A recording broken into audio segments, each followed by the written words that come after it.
lupa bahwa sahabat Zakat TV, jumpa kembali dengan kalau saya kita Febiola memiliki Arianti, pengetahuan, dan kali ini kita di akan acara terhindar Pundi dari Syariah. produk investasi Kita akan yang bincang-bincang justru ringan merugikan. tentang investasi.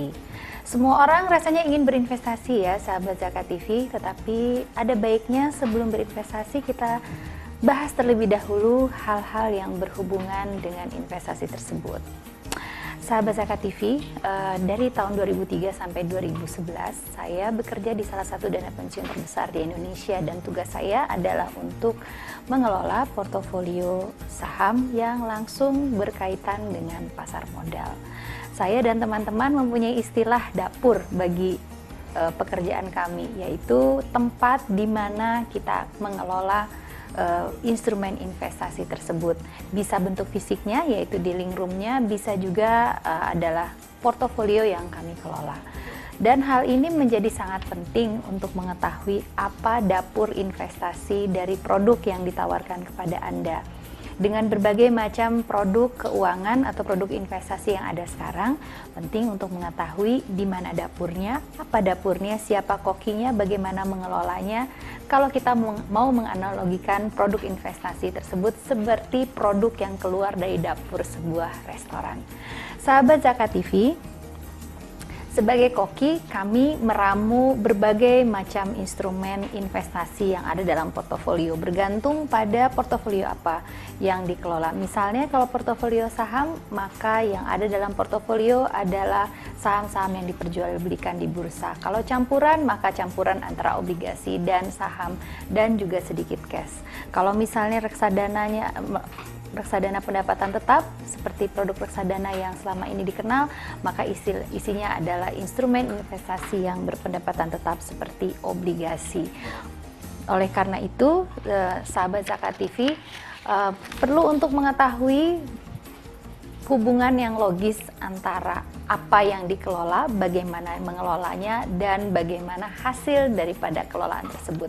Mudahnya seperti ini, kalau misalnya bahan yang masuk ke dalam dapur tersebut, kalau kita analogikan seperti dapur restoran, seperti sayur mayur, kemudian bakso ikan, kemudian juga cumi-cumi, udang, mungkin yang keluar produknya adalah capcay kuah, capcay goreng, dan sejenisnya. Tidak mungkin kalau misalnya ujuk-ujuk keluarnya adalah kepiting saus padang, itu perlu dipertanyakan. Demikian juga dengan produk investasi. Kalau inputnya adalah saham, kemudian inputnya adalah kemudian obligasi dan sedikit cash, kemungkinan besar yang keluar adalah produk reksadana campuran. Kalau misalnya produknya hanya saham saja, maka yang keluar adalah produk reksadana saham berbasis saham. Oleh karena itu kita perlu untuk menilai secara kritis sebagai calon investor apa saja input dari produk tersebut, bagaimana prosesnya, dan bagaimana output dari produk tersebut. Ini yang akan menjadikan kita calon investor yang lebih kritis dalam menilai produk, dan pengetahuan ini yang akan sangat berguna bagi kita untuk memilih produk investasi yang sesuai dengan kita. Dan jangan lupa bahwa produk investasi yang ditawarkan pada kita, kalau kita memiliki pengetahuan, kita akan terhindar dari produk investasi yang justru merugikan. Sahabat Zakat TV, kritis dalam menilai penawaran investasi ini sangat penting. Untuk hal ini kita butuh pengetahuan. Akan tetapi dalam hal berinvestasi tidak hanya butuh pengetahuan, tetapi sangat berhubungan erat dengan pemikiran kita, sangat berhubungan dengan sikap mental dan juga spiritualitas kita. Itu jangan dilupakan. Karena sahabat Zakat TV, sebagai manusia kita ini rentan terhadap banyak sikap-sikap atau sifat-sifat dalam diri kita yang menyebabkan kita mempengaruhi dalam keputusan berinvestasi. Misalnya, yang pertama adalah manusia selalu ingin mudah. Nah, hal ini tentu saja tidak terbatas pada hal masalah pekerjaan saja, tapi juga masalah berinvestasi. Keinginan untuk berinvestasi yang mudah sering juga ironisnya menjebak manusia atau menjebak masyarakat pada produk-produk investasi yang justru merugikan. Oleh karena itu, sifat ingin mudah ini perlu kita kendalikan. Yang kedua adalah sifat manusia untuk selalu ingin lebih. Ada sifat tamak dalam diri kita. Salah satu hadis yang diriwayatkan oleh Anas bin Malik radhiyallahu anhu mengatakan bahwa Rasulullah mengatakan bahwa manusia itu apabila dia diberikan emas satu gunung, maka dia akan meminta gunung yang kedua. Dan ini yang membuktikan bahwa memang dalam diri kita ada sifat tidak puas, sifat tamak dan sebagainya. Sahabat Zakat TV, sebelum kita membahas lebih lanjut tentang investasi, ada baiknya kita mengingat kembali apa itu ciri-ciri berinvestasi, atau kalau satu kegiatan mau didefinisikan sebagai kegiatan berinvestasi, apa saja ciri-cirinya. Yang pertama adalah kegiatan tersebut mempunyai tujuan yang spesifik. Kedua, ada jumlah dana yang dibutuhkan. Kemudian ada jangka waktu yang jelas, ada alternatif instrumen investasi, dan ada strategi untuk mencapai tujuan investasi tersebut. Tujuan yang mendorong orang untuk berinvestasi pun bermacam-macam, sahabat Zakat TV. Yang pertama yaitu kebutuhan yang terus meningkat, adanya inflasi, mungkin untuk persiapan hari tua, dan juga untuk kekuatan ekonomi bagi keluarga. Sungguh pun banyak orang yang tertarik untuk berinvestasi, tetapi banyak juga dan masih banyak yang enggan untuk berinvestasi. Masih terdapat keengganan yang besar dalam sebagian besar masyarakat kita untuk berinvestasi.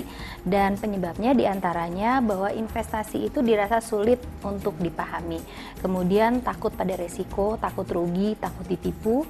Kemudian adanya anggapan bahwa untuk berinvestasi selalu butuh dana yang besar. Yang terakhir, banyak masyarakat enggan untuk berinvestasi karena tidak yakin dengan kehalalannya. Akan tetapi sahabat Zakat TV, ironisnya keengganan masyarakat untuk berinvestasi ini justru malah sering menjerumuskan masyarakat ke produk-produk investasi yang beraroma penipuan atau investasi bodong. Contoh, misalnya masyarakat yang menganggap bahwa investasi merupakan hal yang sulit, maka masyarakat akan rentan terhadap penawaran investasi yang dianggap mudah, gampang, simple, akan tetapi kita tidak tahu apakah investasi tersebut merupakan investasi yang legal, kredibel, dan memang betul-betul merupakan produk investasi yang sah. Kemudian yang kedua, pada saat masyarakat takut pada resiko, hal ini menjadikan masyarakat sasaran empuk bagi produk investasi yang menjanjikan bahwa tidak ada resiko sama sekali pada produk investasi tersebut. Kita sudah melihat banyak contohnya di mana masyarakat dijanjikan bahwa produk investasi ini sama sekali tidak beresiko, aman, dan lain-lain sebagainya. Pada akhirnya ternyata produk investasi tersebut merupakan penipuan belaka. Kemudian yang ketiga, investasi dipandang selalu membutuhkan dana besar. Hal ini tentu saja tidak tepat karena investasi bisa dilakukan dengan jumlah dana yang terbatas, bergantung pada keinginan Anda untuk melakukannya. Yang keempat, banyak masyarakat yang tidak yakin dengan kehalalannya. Alhamdulillah bagi Muslim di Indonesia sekarang sudah banyak produk-produk keuangan yang berbasis syariah. Sahabat Zakat TV, kita akan lanjutkan pembahasan kita setelah pesan-pesan berikut ini.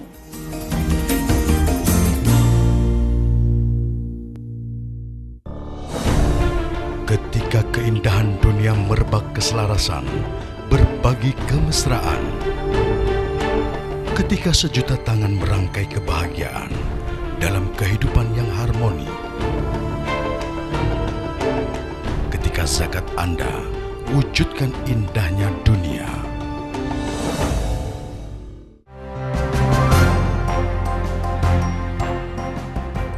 Sahabat Zakat TV, kembali lagi dalam bincang-bincang ringan kita tentang investasi di Pundi Syariah bersama saya Febiola Arianti.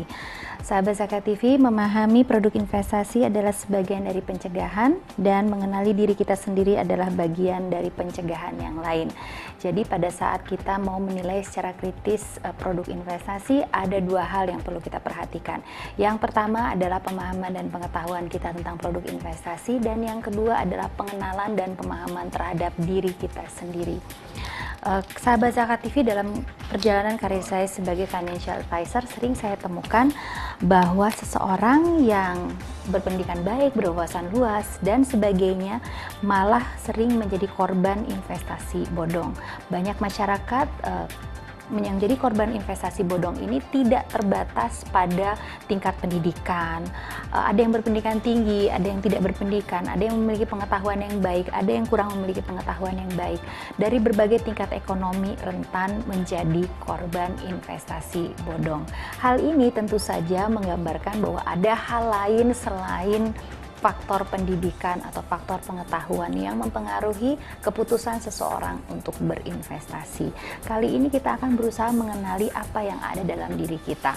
Sedikit tadi sudah saya bahas bahwa dalam diri manusia selalu ada sifat ingin mudah, ingin lebih, ingin gampang.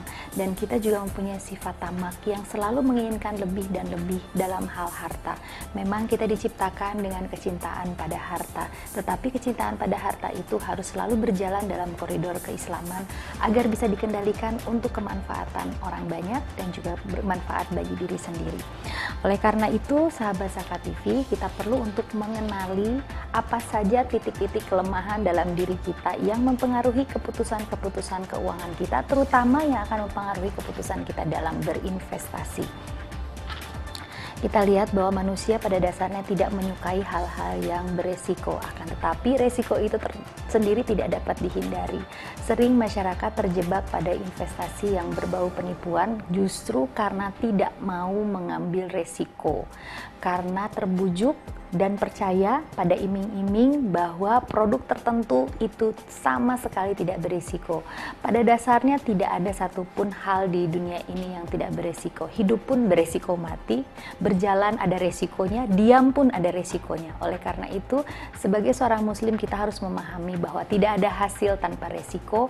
Apabila kita ditawarkan suatu produk investasi di mana kita hanya duduk-duduk diam, tidak melakukan apa-apa, terlalu mudah, terlalu gampang dengan hasil yang besar, kita perlu mewaspadai itu. Tidak hanya memandangnya dari kacamata pengetahuan, tapi juga memandangnya dari kacamata iman. Yang berikutnya adalah manusia punya kecenderungan hati terhadap harta. Dalam salah satu ayat dalam Al-Quran, yaitu dalam surat Ali Imran ayat 3 sampai ayat 14, disebutkan bahwa dijadikan indah pada pandangan manusia kecintaan pada apa-apa yang diingini, yaitu wanita, anak-anak, harta yang banyak, dari jenis emas, perak, kuda pilihan, binatang ternak, sawah ladang. Itulah kesenangan hidup di dunia. Tetapi lanjutan ayat tersebut adalah, dan di sisi Allah lah tempat kembali yang baik, dalam hal ini adalah surga. Oleh karena itu Allah sangat memahami kecintaan kita pada harta, akan tetapi Allah juga mengingatkan bahwa sebaik-baiknya tempat kembali adalah kepada Allah di surganya yang abadi. Oleh karena itu, itulah perspektif yang harus kita jaga dalam menyikapi harta, keuangan, juga dalam menyikapi investasi.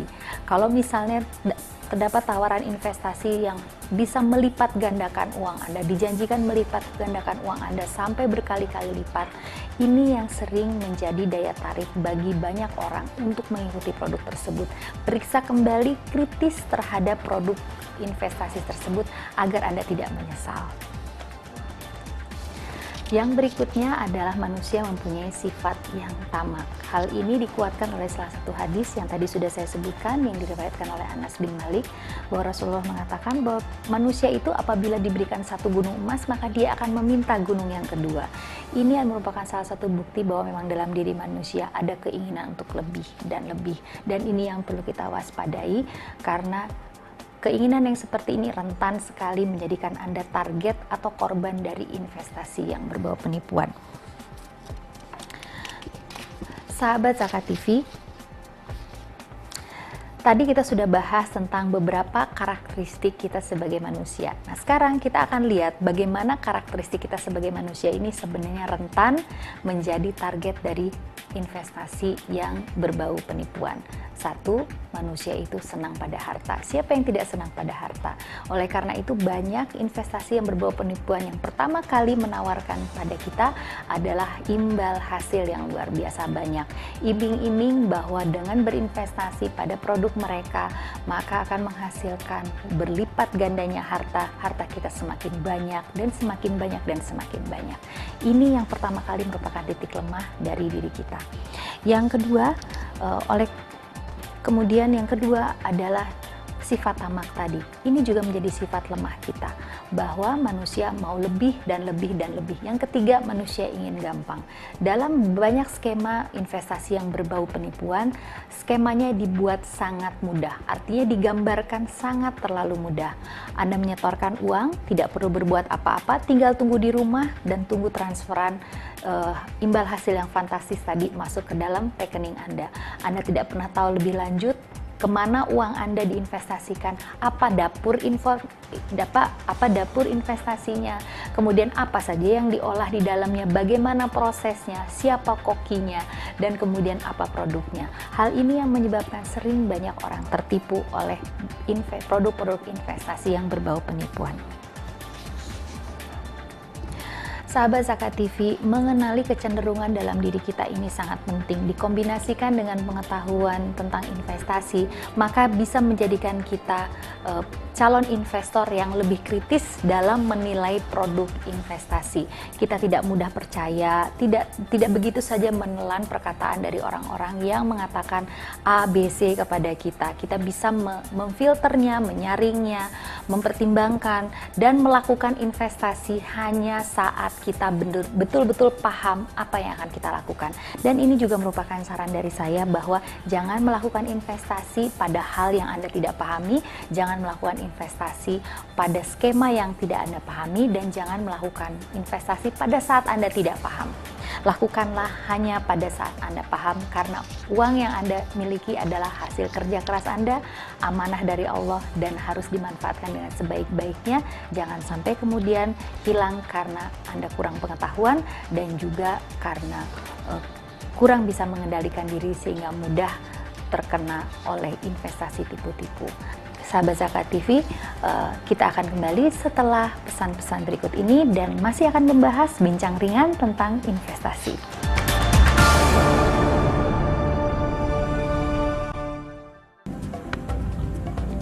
Semangat kemenangan harus berasal dari sportivitas yang datang dari hati. Saya Bawang Pamungkas, saya zakat di Dompet Duafa. Keluarga adalah sumber inspirasi saya. Kehangatannya datang dari hati. Saya Inneke Kusharawati, saya zakat Dompet Duafa. Berbagi memudahkan rezeki, karena datang dari hati. Saya Ipo Santosa, zakat di Dompet Duafa. Dompet Duafa.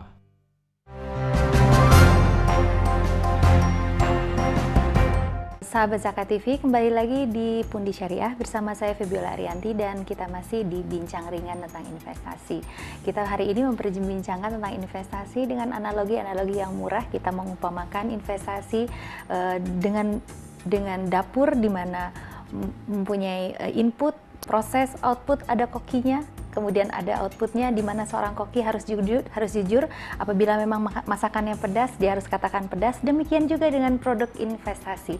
Seorang pengelola investasi yang baik, lembaga pengelola investasi yang kredibel harus memberitahukan kepada calon investornya berapa resiko dan berapa besarnya resiko yang ada dalam produknya. Oleh karena itu, kalau memang produknya beresiko, harus dikatakan beresiko, resiko tinggi, rendah, sedang, menengah. Itu harus diinformasikan secara terbuka kepada masyarakat. Nah, masyarakat sebenarnya pada dasarnya manusia itu tidak menyenangi resiko, tetapi kita harus memahami bahwa kalau kita ingin keuntungan berarti kita juga harus bisa menerima resikonya. Seringkali resiko ini tidak dibicarakan karena memang kurang renyah dibicarakan dibandingkan dengan keuntungan. Akan tetapi bagi seorang investor yang sudah teredukasi, investor yang cerdas dan investor yang kritis, pasti akan memahami kalau suatu produk bisa memberikan keuntungan yang besar, itu pasti juga resikonya besar. Oleh karena itu kita tidak perlu takut pada resiko, tapi kita perlu mengenali apa resiko dari produknya, kemudian mengenali diri kita, seberapa besar resiko yang mau kita terima, dan kemudian apakah tujuan dari investasi kita sehingga kita bisa menyesuaikan antara resiko yang mau kita terima dengan return yang kita hendaki, dan kemudian bisa dicocokkan dengan tujuan investasi kita.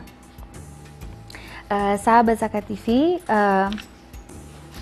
seringkali resiko ini tidak suka dibicarakan. Orang tidak suka bertanya tentang resiko, tetapi calon investor lebih sering bertanya tentang berapa untungnya. Nah, sekarang ini sebagai sebagai investor yang sudah lebih teredukasi, saya mendorong Anda untuk membiasakan diri juga untuk bertanya tentang resikonya dan tidak hanya bertanya tentang keuntungannya. Jadi pada saat suatu produk investasi ditawarkan kepada Anda dengan hasil yang menggiurkan, maka Anda pun harus paham bahwa di situ terkandung juga resiko yang besar. Dan resiko ini sebenarnya hal yang biasa saja, harus diterima. Apabila Anda memang menghendaki return yang besar, resiko yang besar juga harus diterima. Apabila Anda bisa menerima return yang sedang-sedang saja, maka resiko yang akan Anda terima juga sedang-sedang saja. Apabila Anda bisa menerima return yang rendah, maka sebenarnya resiko yang terkandungnya pun rendah juga. Setelah kita membahas resiko, kita pun harus perlu memahami bagaimana prosesnya dan apakah logis antara proses investasi yang dilakukan dengan hasilnya. Sahabat Zakat TV, tentunya kita belum lupa bahwa terdapat beberapa waktu lalu di Indonesia terdapat penawaran investasi berupa tambang emas yang menjanjikan keuntungan yang luar biasa menggiurkannya. Nah, ini bisa menjadi contoh kasus kita dalam menilai konsistensi dan logisnya antara proses dan input, proses dan hasil. Sahabat Zakat TV, apabila misalnya investasi yang dilakukan adalah pada tambang emas, maka kita bisa melihat bahwa proses inputnya adalah hasil penjualan dari tambang tersebut.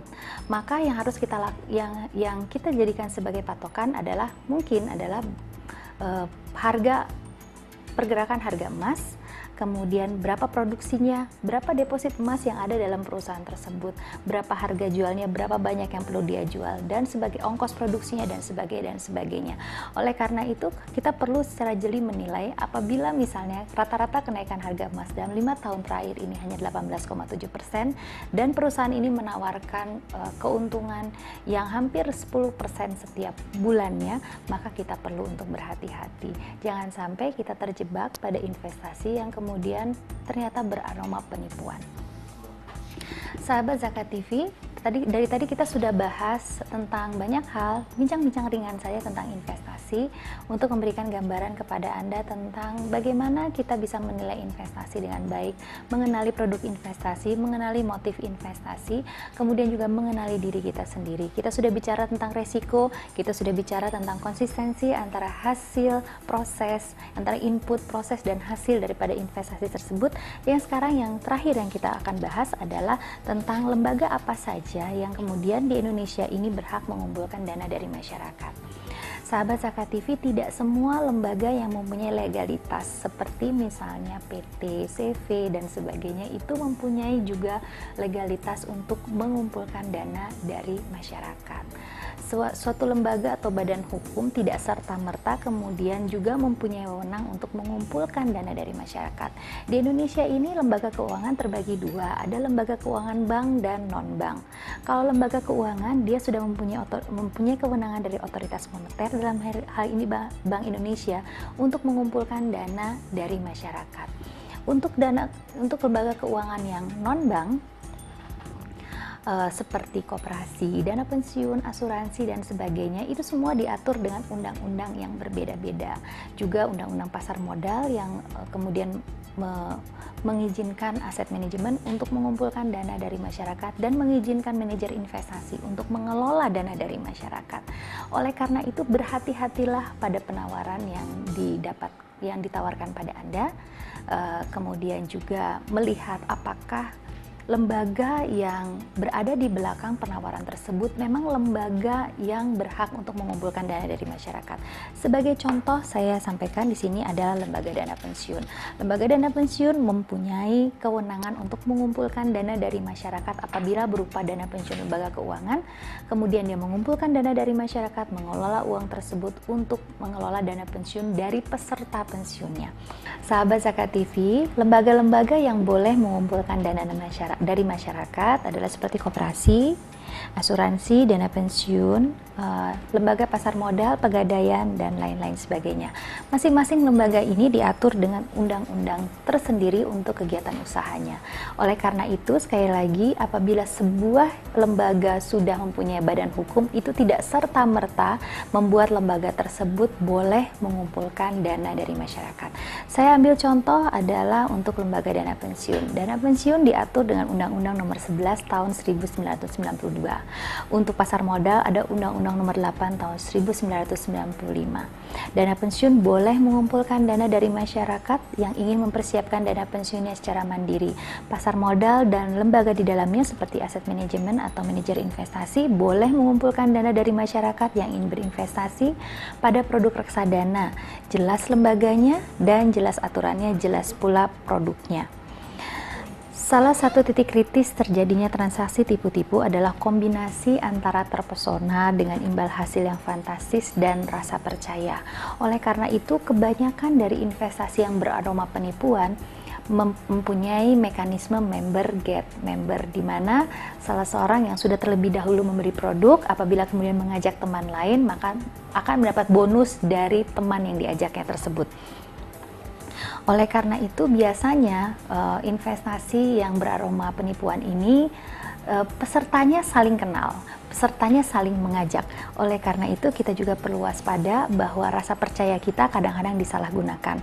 Akan tetapi, sahabat Zakat TV, kalau Anda sudah memahami tentang produk investasi, Anda sudah juga memahami, mengenal diri sendiri apa saja titik-titik kelemahan Anda, insya Allah Anda tidak akan rentan untuk jatuh ke dalam investasi yang beraroma penipuan dan bisa memilih produk investasi yang baik dan tepat untuk Anda.